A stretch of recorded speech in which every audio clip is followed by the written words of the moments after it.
The Adventures of Prickly Porky. Chapter 17. Granny Fox Catches Peter Rabbit. Now listen to this little tale that deals somewhat with folly, and shows how sometimes one may be a little bit too jolly. No sooner was old Granny Fox out of sight, running as if she thought that every jump might be her last, then Jimmy Skunk came out of a hole under a big stump where he'd been hiding.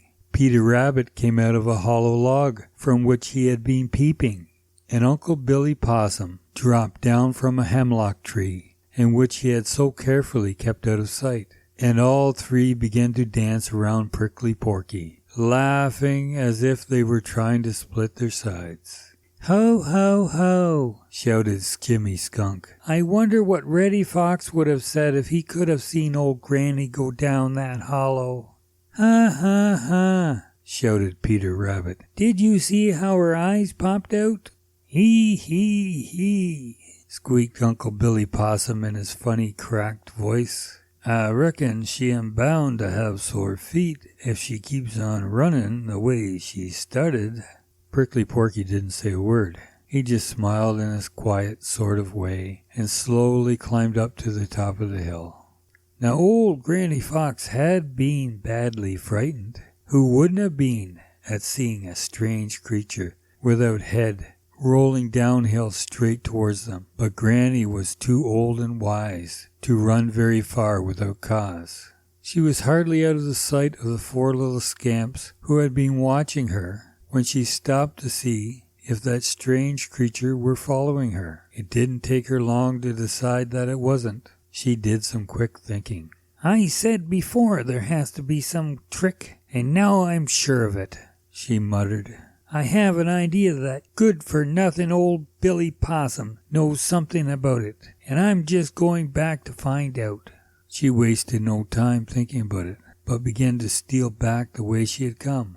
Now, no one is lighter foot than old Granny Fox, and no one knows better how to keep out of sight. From tree to tree she crawled, sometimes flat on her stomach, until at last she reached the foot of the hill, where she had just had a fright. There was nothing to be seen there, but at the top of the hill she saw something that made a fierce, angry gleam come into her yellow eyes.